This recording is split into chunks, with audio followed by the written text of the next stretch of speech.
Abhay ji is also here. Yes, sir, he is there. Okay.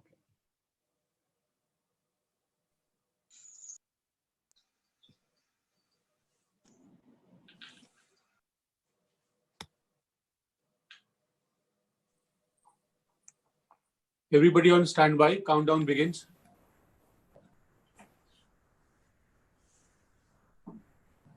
You can start now, sir. Okay. नमस्कार दोस्तों, कुछ देरी के लिए मैं क्षमा प्रार्थी हूं। आज तीसरे दिन का आर्थिक पैकेज जो पूरी तरह से खेती बाड़ी को लेकर है, वो देश ने देखा और सुना। प्रधानमंत्री और वित्त मंत्री की 3 दिन की जुमला पैकेज घोषणाओं से एक बात साफ है कि मोदी सरकार हेडलाइन मैनेजमेंट से हेल्पलाइन मैनेजमेंट तक का सफर तय करने में पूरी तरह से फेल साबित हुई है।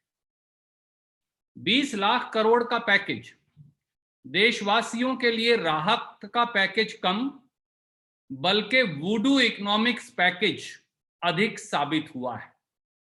वादों के सब्ज बाग से मदद की हकीकत तक पहुंचने में सरकार ने पूर्णतया देश को निराश किया है। कोरोना महामारी में सबसे बड़ा संकट अन्नदाता किसान व राष्ट्र निर्माता मजदूर झेल रहे हैं। मरहम लगाने की बजाय मोदी सरकार किसान मजदूर को घाव दे रही है तथा मदद करने की बजाय किसान को कर्ज के जंजाल में धकेल रही है। एक बात साफ है कि मोदी सरकार न किसान की पीड़ा समझती है और ना ही खेती की समस्या। इसीलिए खेती के नाम पर परोसे जा रहे सब्ज बागों में एक फूटी कोड़ी भी मदद के नाम पर किसान को नहीं मिल पाई, और हम उसके कुछ पहलू आपके समक्ष रखेंगे। सबसे पहला, रबी की फसलों की कीमत न मिल पाने से देश के किसान को 50,000 करोड़ रुपए से अधिक का नुकसान हुआ है, पर नुकसान भरपाई के नाम पर एक फूटी कोड़ी नहीं दी। आज किसान को आकर्षक कीमत देने बारे और कानून बनाने बारे बड़ी बड़ी बातें वित्त मंत्री द्वारा कही गई, पर यह नहीं बताया कि मोदी सरकार एमएसपी पर ही फसल क्यों नहीं खरीद रही। क्या वित्त मंत्री यह जानती हैं कि सरकार कुल फसल उत्पादन का मात्र 25 से 30% ही न्यूनतम समर्थन मूल्य यानी एमएसपी पर खरीदती है, खास तौर से वो भी गेहूं और धान, क्योंकि उसे जन वितरण प्रणाली या पब्लिक डिस्ट्रीब्यूशन सिस्टम के माध्यम से वितरित किया जाता है। उदाहरण के तौर पर 2019-20 में रबी एवं खरीफ फसल का कुल उत्पादन देश में हुआ 26.90 करोड़ टन, पर एमएसपी पर फसल खरीदी गई रबी फसलें 7.19 करोड़ टन, यानी मात्र 26.5%। अब कोरोना संकट के चलते बाजार तो उपलब्ध है ही नहीं, तो ऐसे में किसान क्या करे। 2020-21 के रबी सीजन में अकेले गेहूं की फसल का अनुमानित उत्पादन है 10 करोड़ टन, यानी 1925 रुपया प्रति क्विंटल के हिसाब से लगाएं तो कुल लागत होगी 1,92,500 करोड़ रुपया। मोदी सरकार एमएसपी पर गेहूं की खरीद कर रही है मात्र 35% या 350 लाख टन। बाजार के अभाव में उत्तर प्रदेश, मध्य प्रदेश, अन्य राज्यों से खबर आ रही है कि मात्र किसान की गेहूं 1400 रुपया से 1600 रुपया क्विंटल में बिक रही है, क्योंकि बाजार नहीं है। केवल इसी से अकेले गेहूं की फसल में जो 1925 रुपया प्रति क्विंटल से कम की बिक्री होगी, किसान को नुकसान होगा 21,000 करोड़ रुपए का। अगर रबी की अन्य प्रमुख फसलें जैसे सरसों, चना, मसूर इत्यादि भी लगा लें और उनमें भी इसी प्रकार या इससे ज्यादा नुकसान है, तो नुकसान उन फसलों में होगा 21,000 करोड़ रुपया। और यही हाल फल, सब्जी, फूल पैदा करने वाले किसान का है। वो केले लगाने वाला किसान हो, वो अंगूर, सेब, फल या संतरा पैदा करने वाला किसान हो, टमाटर, आलू या प्याज पैदा करने वाला किसान हो, या सब्जी पैदा करने वाला किसान, अकेले मार्च, अप्रैल और मई माह में फल, सब्जी और फूल पैदा करने वाले किसान को 10,000 करोड़ रुपए से अधिक का नुकसान हुआ है।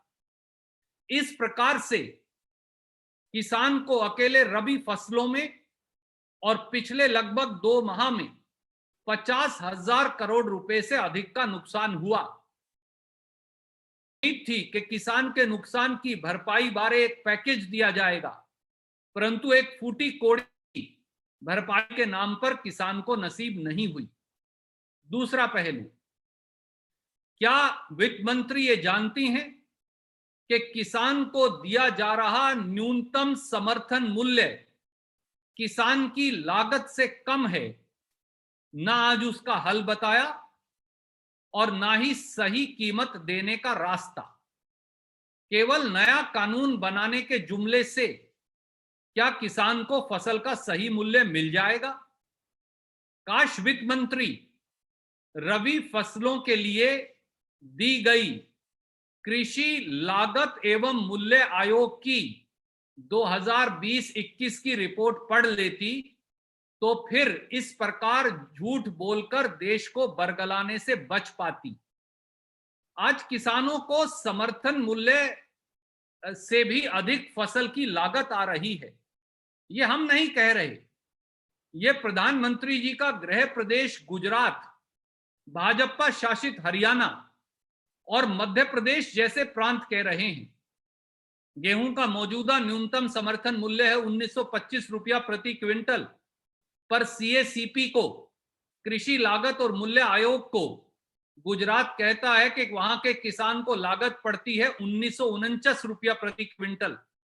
हरियाणा की भाजपा सरकार कहती है कि हरियाणा के किसान को गेहूं की लागत पड़ती है 2081 रुपया प्रति क्विंटल। और ये सब कृषि लागत एवं मूल्य आयोग की रबी 2020-21 की रिपोर्ट में दर्ज है। चने का न्यूनतम समर्थन मूल्य है 4,875 रुपया प्रति क्विंटल, पर हरियाणा की भाजपा सरकार सीएसीपी को कहती है कि मूल्य पड़ता है किसान को 5,289 रुपया प्रति क्विंटल। अर्थात बाजार में किसानों को फसल के दाम नहीं मिल रहे और न्यूनतम समर्थन मूल्य जो सरकार नहीं दे रही, उससे ज्यादा भी किसान को लागत आ रही है। तो वित्त मंत्री और प्रधानमंत्री ये बनाए कि कानून बनाने से क्या होगा जब आज किसान की ये दयनीय स्थिति है। और तीसरा, किसान सम्मान निधि योजना की बहुत बड़ी चर्चा की गई। कहा गया कि 6,000 रुपया सालाना बजट में प्रावधान कर किसान को दिया जा रहा है। उसका सच भी आज हम उजागर करने वाले हैं। भारत में 14 करोड़ 64 लाख किसान हैं। ये हम नहीं कह रहे, ये भारत सरकार का एग्रीकल्चर सेंसस 2016 कह रहा है।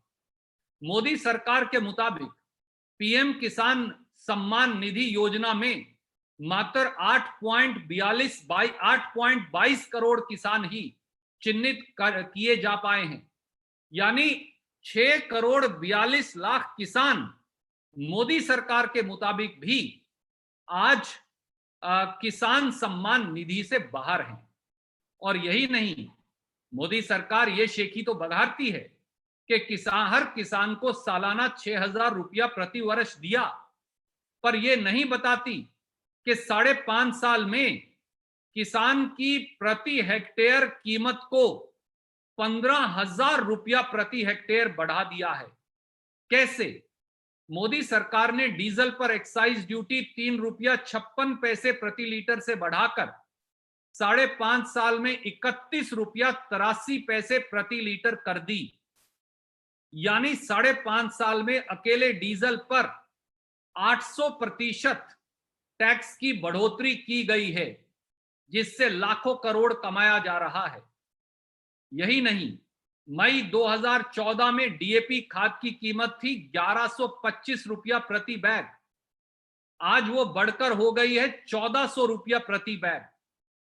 यूरिया खाद के कट्टे की कीमत 5 किलो कम कर दी गई, पर कीमत वही रही। 5 किलो कम कर 50 से 45 किलो कर दिया, पर कीमत वही रही। सुपर खाद की कीमत 260 रुपया से बढ़ाकर 350 रुपया कर दी गई। और यही नहीं, पहली बार खेती पर टैक्स लगाया गया, जीएसटी लगाया। खाद पर 5% जीएसटी, कीटनाशक दवाई पर 18% जीएसटी, खेती के उपकरणों पर 12% जीएसटी, यहां तक कि किसान के ट्रैक्टर के टायरों पर भी 18% जीएसटी। और इस प्रकार से 15,000 रुपया प्रति हेक्टेयर अतिरिक्त लागत बढ़ा दी गई किसान की फसल की, और आधे किसान को 6,000 रुपया सालाना देकर वाहवाही पीटने की कोशिश की जा रही है। वित्त मंत्री जी ने फसल बीमा योजना की भी चर्चा की और खूब वाहवाही लूटने का प्रयास किया।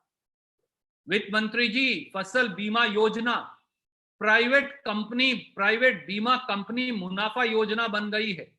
और केवल एक आंकड़े का जवाब दे दें, साल 2016-17 से खरीफ 2019 तक देश के किसानों, केंद्र व राज्य सरकारों ने फसल बीमा योजना में कुल बीमा राशि का भुगतान किया 99,046 करोड़ रुपया, पर किसान को फसल बीमा योजना में कुल मुआवजा मिला 72,952 करोड़। यानी इन प्राइवेट कंपनियों ने मुनाफा कमाया 26,094 करोड़। तो जवाब दें मोदी जी और निर्मला जी, ये स्कीम किसान के लिए चल रही है या बीमा कंपनियों के मुनाफे के लिए? और एक बड़ी शेखी बगारी गई कि मार्जिनल किसान को 3 करोड़ मार्जिनल किसान को 4 लाख करोड़ का कर्ज देंगे। आदरणीय निर्मला जी, अगर आप एग्रीकल्चर सेंसस 2016 जो मोदी सरकार ने जारी किया है वो पढ़ लेती, तो पता चलता कि देश में 10 करोड़ मार्जिनल फार्मर हैं जो 1 हेक्टेयर से कम पर खेती करते हैं। अगर आपके मुताबिक आप केवल 3 करोड़ मार्जिनल फार्मर को ही रिलीफ देंगी, तो देश का 7 करोड़ मार्जिनल फार्मर कहां जाएगा? इस बात का जवाब आपने नहीं दिया। और यही नहीं, आप अब तो 4 लाख करोड़ कर्ज देने की, फसली कर्ज की बात करती हैं, पर 1 जुलाई 2019 को देश की वित्त मंत्री निर्मला सीतारमण जी ने संसद को कहा था कि 2018-19 में देश के छोटे यानी मार्जिनल फार्मर को 6,26,087 करोड़ का कर्जा दिया गया। तो पिछले साल 18-19 में तो दिया गया 6,26,000 करोड़ का कर्ज, और अब कोरोना महामारी में आप इसे कम करके 4 लाख करोड़ कर रही हैं। ऐसा जुल्म और जाति क्यों? तो दोस्तों, सच्चाई ये है कि एक फूटी कोड़ी भी ना कल और ना आज किसान और खेत मजदूर के हिस्से में आई, ना 1 रुपया उसकी जेब में गया। ये जो वूडू इकोनॉमिक्स पैकेज है वित्त मंत्री जी का, जो केवल जुमला घोषणा पैकेज है, इससे ना किसान को राहत मिलेगी, ना खेत मजदूर को राहत मिलेगी। किसान और खेत मजदूर आज एक ऐसे चौराहे पर खड़ा है जहां वह मोदी सरकार से निराश भी है और अपने आप को ठगा हुआ महसूस भी करता है। कोई प्रश्न आप पूछना चाहें तो स्वागत है। धन्यवाद सर। पहले हम सुओ मोटो से संबंधित प्रश्न लेंगे।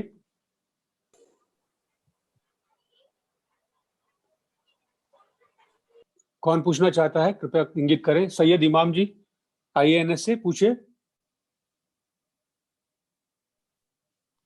रणदीप जी, जो आज प्रेस कॉन्फ्रेंस थी निर्मला सीतारमण की, उसमें उन्होंने कहा कि 1 लाख करोड़ रुपए वो दे रहे हैं फूड एग्रीगेटर्स को, यानी फूड प्रोसेसिंग यूनिट्स को। तो ज्यादा जोर अभी में राहत ना देकर बाद में इंफ्रास्ट्रक्चर और डेयरी इंफ्रास्ट्रक्चर बताने की बात है, तो उसमें अभी किसान को क्या फायदा हो रहा है? आदरणीय मित्र, एक पुरानी कहावत है, नाम बड़े दर्शन छोटे। निर्मला सीतारमण जी का 20 लाख करोड़ का पैकेज, मोदी जी का 20 लाख करोड़ का पैकेज 13-0 साबित हुआ है। मैं फिर दोहराता हूं, the 20 lakh crore package of prime minister being now given in installments or declared in installments by the finance minister, 20 lakh crore package has proved to be only 13 zeros. एक फूटी कोड़ी भी किसान की जेब में नहीं गया। नाम बड़े दर्शन छोटे, बड़ी बड़ी बातें कर देश के किसान को, अन्नदाता और राष्ट्र निर्माता को आप इस प्रकार से बरगला नहीं सकते। 1 रुपया किसान के खाते में आपने डाला नहीं, न्यूनतम समर्थन मूल्य उसे दिया नहीं, न्यूनतम समर्थन मूल्य पर 26% फसल की भी बिकवाली नहीं, न्यूनतम समर्थक मूल्य भी लागत से, जो असली लागत है वो न्यूनतम समर्थन मूल्य से अधिक, फसल बीमा योजना प्राइवेट बीमा कंपनी मुनाफा योजना बन गई। पीएम किसान निधि योजना में 6,000 रुपया आप 8 करोड़ किसान को देने का दावा तो करते हैं, पर 6.5 करोड़ किसान को उससे मरहूम क्यों करते हैं, ये आप जवाब नहीं देते। 15,000 रुपया प्रति हेक्टेयर कृषि की लागत बढ़ाकर आप किसान को 6,000 रुपया सालाना, वो भी आधे किसान को दे दें तो उसका लाभ क्या है? इसलिए सवाल बड़ा सीधा है, क्या देश के किसान और खेत मजदूर की जेब में एक कौड़ी भी आई? जवाब नहीं में है। इसलिए 20 लाख करोड़ का पैकेज 13-0 साबित हुआ है। धन्यवाद। धन्यवाद सर। अगला सवाल संजय मिश्रा जी दैनिक जागरण से पूछना चाहते हैं। संजय जी पूछे। नमस्कार संजय जी। नमस्कार रणदीप जी।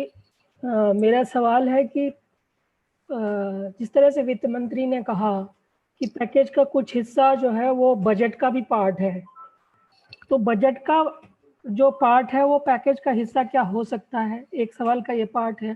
दूसरा, क्या कांग्रेस पार्टी ने कोई असेसमेंट अभी 3 किस्तों के बाद किया है कि रियल पैकेज कितना है और जो मॉनेटरी जो फिजिकल मेजर्स हैं वो कितने हैं? सबसे पहले तो वित्त मंत्री जानबूझकर ये बताने से इनकार कर गई कि ये सारी स्कीम असल में बजट का हिस्सा हैं। अब केंद्रीय बजट को आप दोबारा रीपैकेज कर उसे वित्तीय पैकेज के तौर पर पेश करें तो ये अपने आप में न केवल असत्य और झूठ है, पर देश को बरगलाने का या देश को भ्रमित करने का एक कुत्सित प्रयास भी है। ये अशोभनीय है, निंदनीय है, असंवेदनशील है, अमानवीय है, वह देश के किसान और आम जनमानस के साथ विश्वासघात है। बजट की स्कीमों को पैकेज बनाकर पेश करना अपने आप में राष्ट्रहित नहीं बल्कि राष्ट्रहित के साथ खिलवाड़ करना माना जाना चाहिए। आपका दूसरा सवाल पूछिए। वही कि आप कांग्रेस पार्टी ने क्या असेसमेंट किया है कि रियल पैकेज कितना है और लिक्विडिटी मेजर्स या क्रेडिट फैसिलिटीज कितना है? Real cash inflow government exchequer से कितना है? भारत सरकार देश को बरगला रही है। लगता है कि वित्त मंत्री आरबीआई गवर्नर का काम करना चाहती हैं और वित्त मंत्री का काम भूल गई। रिजर्व बैंक ऑफ इंडिया का काम है सप्लाई साइड क्रिएट करना, यानी कर्ज उपलब्ध करवाना और उसे कंट्रोल करना, नियंत्रित करना बैंकों के साथ मिलकर। 3 दिन में हमने ये देखा, केवल कर्ज कर्ज और कर्ज। वित्त मंत्री का पूरा 3 दिन का पैकेज का सार केवल 3 शब्द हैं, कर्ज कर्ज और कर्ज। या मैं इसे कहूं कि ये मोदी जी और निर्मला जी का वूडू अर्थशास्त्र है। This is voodoo economic package of the finance minister as also the Prime Minister. आखिर में जनता के हाथ में क्या आया? क्या प्रवासी मजदूर को, श्रमिक को, कामगार को की जेब में एक फूटी कोड़ी गई? जवाब नहीं में है। क्या किसान को 1 रुपया उसकी जेब में गया मदद के तौर पर? जवाब नहीं में है। क्या सूक्ष्म, मध्यम, लघु उद्योग को 1 फूटी कोड़ी तनख्वाह या मदद के तौर पर मिली? जवाब नहीं में है। बल्कि एमएसएमई पैकेज की पोल तो एमएसएमई मंत्री नितिन गडकरी जी ने ही खोल दी। वित्त मंत्री कहती हैं कि 3 लाख करोड़ का एमएसएमई को कर्ज देंगी, पर एमएसएमई मंत्री नितिन गडकरी जी ने कल ही देश को बताया कि सरकार और सरकार की संस्थाओं का 5 लाख करोड़ एमएसएमई की तरफ देय है। यानी मेरा खुद का पैसा भी, एमएसएमईज का खुद का पैसा भी सरकार एमएसएमईज को नहीं देने वाली। 5 लाख करोड़ देय है और 3 लाख करोड़ कर्ज देकर ब्याज और कमाने की तैयारी है। क्या इस प्रकार से देश के लोगों को बरगलाया जा सकता है? मोदी जी से और निर्मला सीतारमण जी से हमारा सीधा सवाल यह है, और इसीलिए मैंने कहा कि 3 दिन का 20 लाख करोड़ का तथा कथित जुमला घोषणा पैकेज केवल 13 जीरो साबित हुआ है। उसके आगे और पीछे और कुछ नहीं, मात्र 13 जीरो है। धन्यवाद। आनंद पूछना चाहते हैं अगला सवाल। आनंद पूछिए। आनंद, इंडिया टुडे से। My question is related to what you just spoke about, that the revelation which was made by Union MSME Minister Nitin Gadkari, that the government and their PSUs owe about rupees 5 lakh crores to the MSMEs. Do you think that this is the admission by the government of the fact that it's been defaulting payment, and also most of this payment is owed by the state government? So would the Congress party urge its state governments to make or release the payments which are due in their states and by their PSUs? And also, how difficult would it be for the states to release money at this time without center help as they are facing a cash crunch? One thing is extremely clear.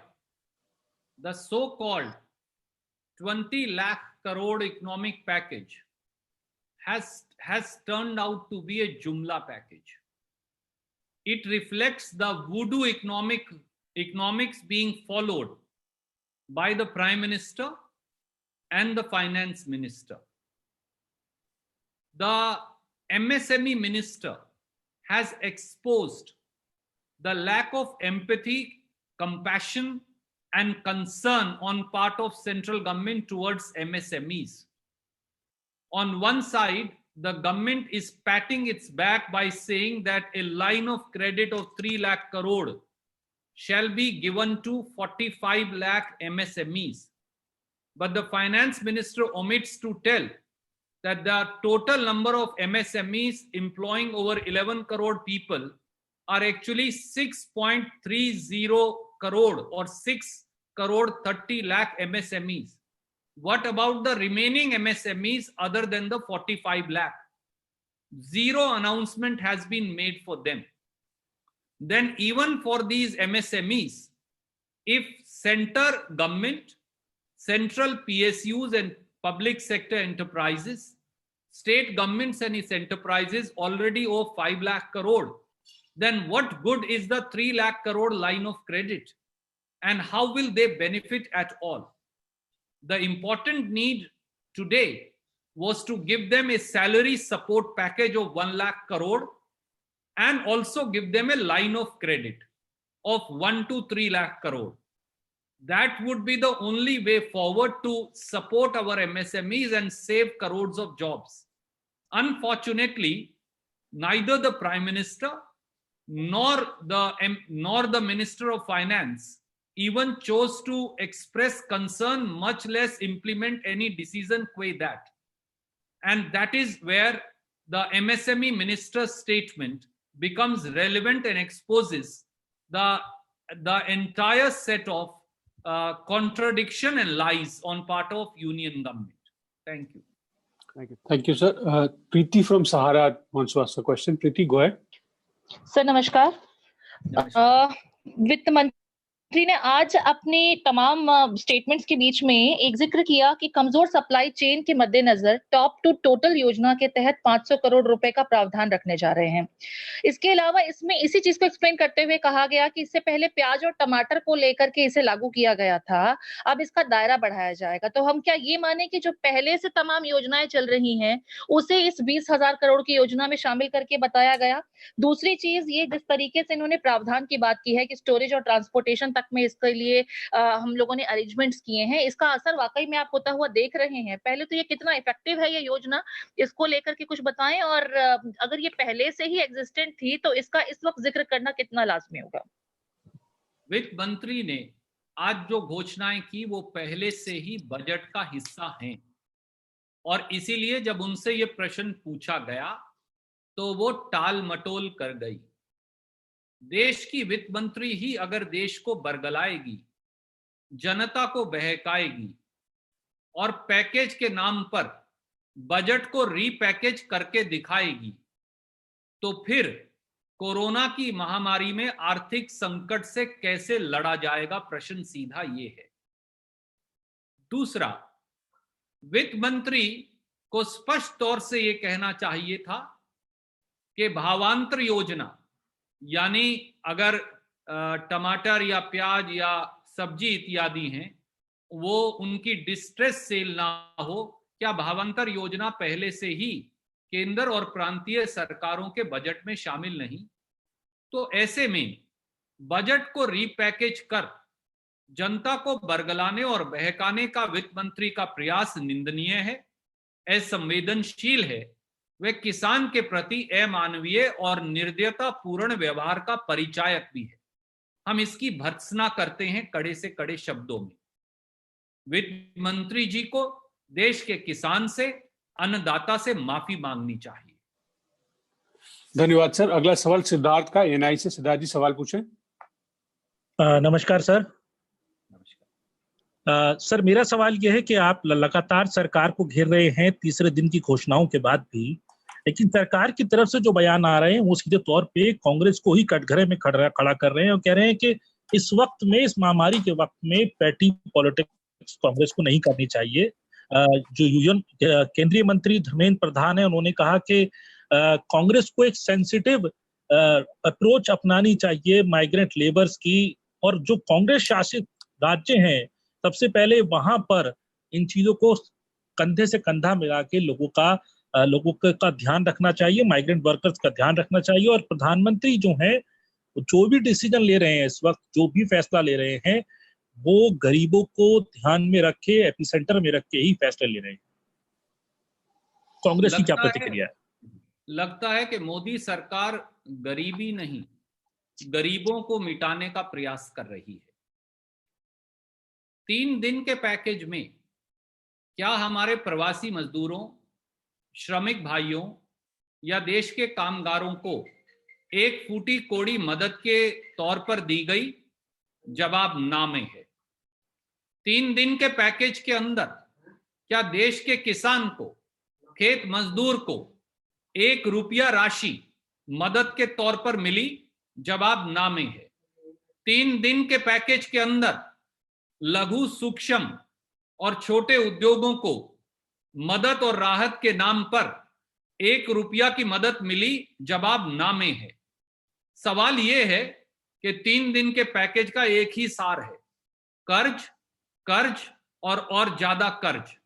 पर क्या केवल ऐसे समय में जब किसान, मजदूर, छोटे उद्योग, लघु और सूक्ष्म उद्योग गंभीर पीड़ा से गुजर रहे हैं, आर्थिक संकट से गुजर रहे हैं, तो उन्हें ब्याज पर और कर्ज देकर सरकार अपनी जिम्मेवारी से पीछा छुड़वा सकती है? जवाब सीधे सीधे ना में है। धन्यवाद सर। अगला सवाल किसानों की समस्याओं से ही जुड़ा है। पूनम चमोली जी पूछना चाहती। पूनम जी, क्या आवाज आ रही है आपको? जी सर। हाँ, पूछिए सवाल। सर मेरा रणदीप जी, मेरा सवाल ये है कि जिस तरह से निर्मला सीतारमण ने प्रेस कॉन्फ्रेंस में कृषि को लेकर बहुत बातें की गई हैं, लेकिन किसानों का मुद्दा हमेशा कांग्रेस पार्टी उठाती आई है और कहीं ना कहीं जो कर्ज की बात की जाती है, लगातार कांग्रेस ने उसका समर्थन भी किया कि जो किसान है उनका कर्ज माफ होना चाहिए। लेकिन अभी तक की अगर हम प्रेस कॉन्फ्रेंस की बात करें, कहीं भी किसानों का जो कर्ज माफ है वो नहीं किया गया है। और अगर हम बात करें जिस तरह से स्पेशल पैकेज की अगर हम बात करते हैं कि तो एमएसएमई को कई स्पेशल पैकेज दिए गए हैं, लेकिन किसानों को किसी तरह की सुविधा अभी तक नहीं दी गई है। इस पर आप क्या कहना चाहेंगे? ऐसा लगता है कि किसान और खेती ना तो इस सरकार को उनकी समझ है और ना ये उनकी पीड़ा को आत्मसात कर पा रहे। बात बड़ी सीधी है, किसान मोदी सरकार के एजेंडा में है ही नहीं। 63% देश की जनसंख्या के लिए मोदी सरकार के पास एक फूटी कोड़ी नहीं। किसान को पैकेज के नाम पर केवल बजट को रीपैकेज कर पेश किया जा रहा है और उसमें किसान नाम के किसी व्यक्ति की कोई चर्चा नहीं। मोदी जी ने कहा था कि 2022 तक आय दुगनी कर देंगे, पर इस परिस्थिति में जो चल रही है 2050 तक भी वो इन नीतियों के चलते आय दुगनी नहीं कर सकते।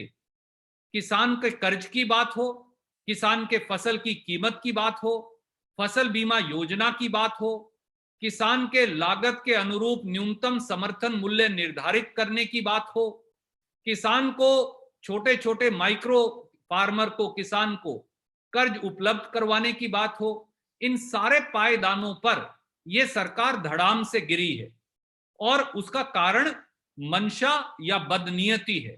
मैं ये कहूंगा कि किसान को लेकर यह सरकार बदनीयती से ग्रस्त है। धन्यवाद सर। आसिफ इकबाल जी सलाम से सवाल पूछना चाहते हैं। आसिफ जी, नमस्कार रणदीप जी। नमस्कार रणदीप जी, मेरा सवाल बहुत छोटा सा है, क्योंकि आप भी तस्वीरें लगातार देख रहे होंगे, मीडिया को आप बहुत बेहतर तरीके से जानते हैं। बहुत सारे देश भर की श्रमिकों की तस्वीरें आ रही हैं जो बड़ी ही मार्मिक है, बहुत ही दुखदाई है। तस्वीरें देखने के बाद अपने आप आंखों से आंसू गुजर जाते हैं। कल श्रमिकों को लेकर बहुत बड़ी बड़ी सरकार ने घोषणाएं की है। आपको क्या लगता है कि घोषणाएं इंप्लीमेंट होने में क्या वक्त लगेगा, और आपको लगता है कि क्या ये वक्त मुफीद था या फिर और पहले उन लोग के लिए अलर्टनेस जारी करना चाहिए था, उन लोगों के लिए तमाम जो जैसे कल उन्होंने कहा कि मनरेगा की न्यूनतम मजदूरी वेज बढ़ाएंगे, उन्होंने कहा कि तमाम श्रमिकों के लिए हम स्पेशल पैकेज देंगे। तो क्या आपको लग रहा था कि 50 दिनों तक, क्योंकि जिस दिन से लॉकडाउन शुरू है उसी दिन से श्रमिकों की मजबूरियां, परेशानियां और दुष्गवारियां शुरू हैं, क्या आपको लगता है कि सरकार उन सब चीजों को लेकर बहुत कॉन्शियस थी? एक लाइन में अगर मैं ये कहूं तो मोदी सरकार अन्नदाता किसान और राष्ट्र निर्माता मजदूर विरोधी है। उनकी हर नीति, उनका हर रास्ता और निर्णय, वो सब के सब किसी ना किसी प्रकार से अन्नदाता किसान और राष्ट्र निर्माता मजदूर को चोट पहुंचाते हैं। जैसा मैंने एक और प्रश्न के उत्तर में कहा, क्या वित्त मंत्री जी ये बता सकती हैं या प्रधानमंत्री जी कि प्रवासी मजदूरों, श्रमिकों और कामगारों के खाते में एक फूटी कोड़ी उन्होंने डाली? जवाब नहीं में। मनरेगा मजदूरों की चर्चा तो कर दी, पर यह नहीं बताया कि मनरेगा मजदूरों को 30 दिन की तनख्वाह एडवांस में कब और कैसे देंगे, क्योंकि मनरेगा का काम तो लॉकडाउन के चलते हो ही नहीं पा रहा। आप मुझे ये बताएं, 8 करोड़ लोगों को राशन देने की बात तो कर दी, पर क्या 8 करोड़ परिवार मात्र 30 दिन में मात्र 5 किलो अनाज के ऊपर जिंदा रह सकते हैं? क्या कोई व्यक्ति, एक परिवार में अगर 4 सदस्य हों तो वो 5 किलो अनाज में 30 दिन गुजारा कर सकता है, या कोई एक अकेला व्यक्ति भी 5 किलो अनाज में 30 दिन तक गुजारा कर सकता है? इसीलिए कांग्रेस ने बार बार यह कहा कि 7500 रुपया हर जनधन खाते, हर मनरेगा मजदूर खाते, हर पेंशनर के खाते, हर उज्ज्वला बहन के खाते में ट्रांसफर करिए। 10,000 रुपया हर किसान के खाते में ट्रांसफर करिए और 6 महीने तक 10 किलो प्रति व्यक्ति अनाज 1 किलो दाल और आधा किलो चीनी दीजिए, तभी कोरोना की महामारी से देश जंग जीत पाएगा। पर ऐसा लगता है कि जुमलों में अधिक, बातों में अधिक और काम में कम विश्वास इस सरकार का है। धन्यवाद। Can we conclude? आखिरी सवाल सर, राजस्थान पत्रिका से शादाब अहमद जी पूछना चाहते हैं। शादाब, पूछिए सवाल।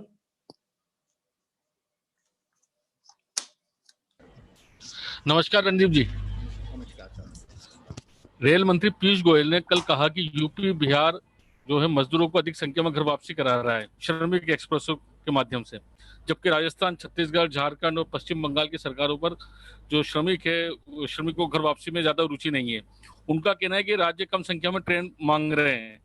तो इनमें से 3 राज्य में आपकी सरकार है, इस पर आपका क्या कहना है? कांग्रेस क्या सोचती है इस बयान को लेकर? रेल मंत्री कई बार झूठ बोलते पकड़े गए हैं। आप ही के एक समाचार पत्र ने दिखाया कि किस प्रकार से श्रमिक एक्सप्रेस ट्रेनों की संख्या को लेकर भी श्री पीयूष गोयल ने देश को झूठ बोला और बरगलाया। पर एक बार इसे छोड़ दीजिए, अलग रखिए। क्या रेल मंत्री ये बताएंगे कि अगर रेल मंत्रालय 100 करोड़ रुपया पीएम केयर फंड में डाल सकता है तो श्रमिकों को निःशुल्क घर वापसी के लिए मदद क्यों नहीं कर सकता? जो हजारों करोड़ रुपया पीएम केयर फंड में आया है, प्रधानमंत्री उसमें से 100 या 200 करोड़ रुपया श्रमिक ट्रेनों में निःशुल्क किराया कर घर वापसी के लिए क्यों नहीं दे सकते? और राजस्थान की सरकार, पंजाब की सरकार, कर्नाटक की कांग्रेस की इकाई, केरल की कांग्रेस की इकाई बार बार पैसा जमा करवाने की गुहार लगा रही है, पर जानबूझकर ना ट्रेनें उपलब्ध करवा रहा रेल मंत्रालय और ना पूरा पैसा जमा करवा रहा। यानी खुद निःशुल्क करेंगे नहीं, और अगर कांग्रेस के साथी एक एक रुपया इकट्ठा कर या कांग्रेस की सरकारें आगे बढ़कर इस बारे में पैसा देने की गुहार लगाएं तो वो पैसा जमा नहीं करवाएंगे। पंजाब के मुख्यमंत्री ने तो ये बताया भी कि 780 रुपया प्रति मजदूर घर वापसी के लिए वो दे रहे हैं। कर्नाटक में और केरल में हमारी इकाइयां 1000 रुपया से ज्यादा प्रति मजदूर पैसा जमा करवाने को तैयार हैं। हरियाणा की इकाई ने मुख्यमंत्री को 42 लाख रुपया दे दिया है, परंतु वो पैसा क्यों इस्तेमाल नहीं किया जा रहा? और श्रमिक एक्सप्रेस की उपलब्धता क्यों नहीं हो रही? क्या हमारे रेल मंत्री और प्रधानमंत्री का दिल उस भयावह मंजर को देखकर नहीं दहलता जिसमें छोटे छोटे बच्चे अपने बहन भाइयों को गोद में लिए नंगे पांव छाले समेत किसी प्रकार से घर वापसी कर रहे हैं, और अनेकों लोग एक्सीडेंट्स में मौत के शिकार भी हो रहे हैं। थोड़ी दया तो कीजिए, मानवता की दुहाई ही सुन लीजिए। कम से कम आगे बढ़कर झूठ बोलना बंद कर हमारे मजदूर भाइयों की मदद करिए। धन्यवाद। Thank you sir. हम सबका बहुत बहुत शुक्रिया। हम एक प्रेस विज्ञप्ति आपको बहुत जल्द भेज देंगे जहां वो सारे आंकड़े और तथ्य जिनकी मैंने चर्चा की वो आपके पास होंगे। मेरा आपसे ये अनुरोध जरूर So I have a question. Okay, ma'am, please ask. Sir, I wanted to ask you a question about a proposal that the Indian Army has put forth about a volunteer 3-year service, which is being termed as a tour of duty. Now, the Indian Army is maintaining that this is going to be hugely beneficial for them, as there's going to be a reduction in the pay, and definitely a gratuity payout is also going to be lessened. But this is going to be voluntary in nature, sir. How do you see this proposal coming from the Indian Army side? Well, the Short Service Commission proposal or the scheme is already there, where people can go and serve Indian Army and Armed Forces for a period of 5 years, if I remember correctly. Now, another scheme for a period of 3 years has been started. I think if the youth of the country was to come forward to serve the nation and contribute towards India's pride history of valor, it should be treated as welcome. Thank you. Thank you, sir. Thank you everybody for joining. बहुत बहुत शुक्रिया। नमस्कार। Thank you very much, sir. मेरे और मेरे साथी अभय दुबे जी की ओर से धन्यवाद। धन्यवाद अभय जी, आपका थैंक यू सर।